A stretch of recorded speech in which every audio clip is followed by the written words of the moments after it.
लोकसभा चुनाव की तारीखों का ऐलान चुनाव आयोग 16 मार्च शनिवार को करेगा। इसके साथ ही ओडिशा, सिक्किम, अरुणाचल प्रदेश और आंध्र प्रदेश राज्यों में विधानसभा चुनाव की तारीखों की भी घोषणा होगी। चुनाव आयोग की इस घोषणा के साथ ही देश भर में आचार संहिता लागू हो जाएगी। ऐसे में आइए जानते हैं कि चुनाव आचार संहिता क्या होती है, इसे कौन लागू करता है, इस दौरान कौन से काम बंद और कौन से कार्य जारी रहते हैं, वही आचार संहिता से आम जनता के जीवन पर क्या प्रभाव पड़ता है।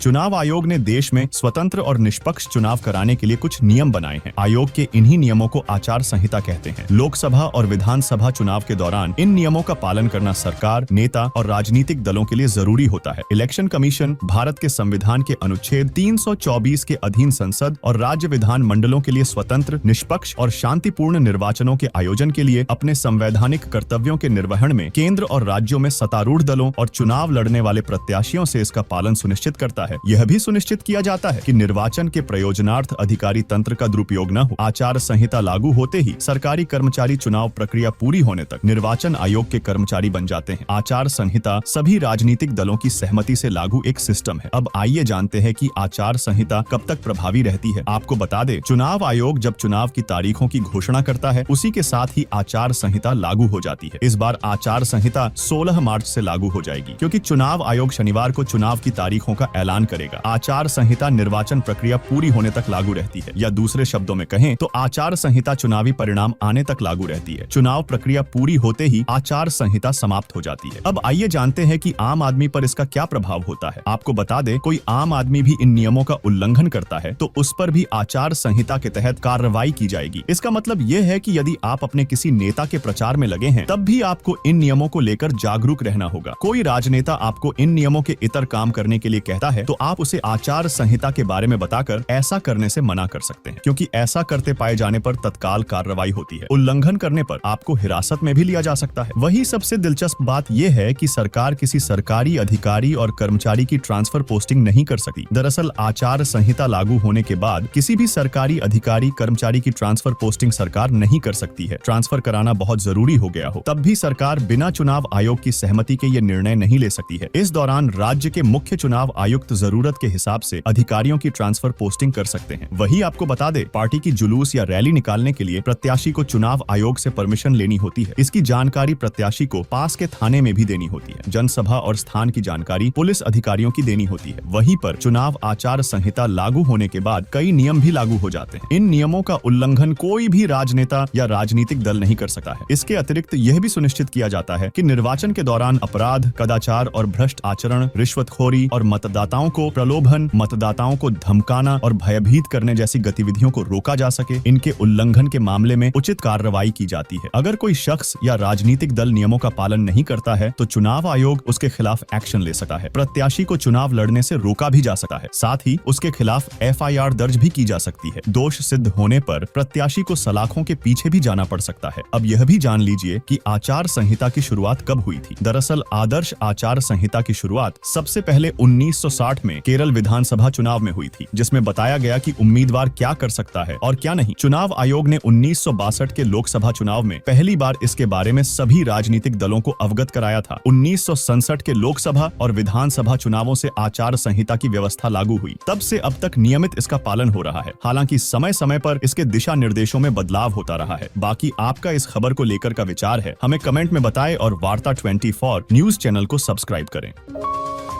आप देख रहे हैं वार्ता 24।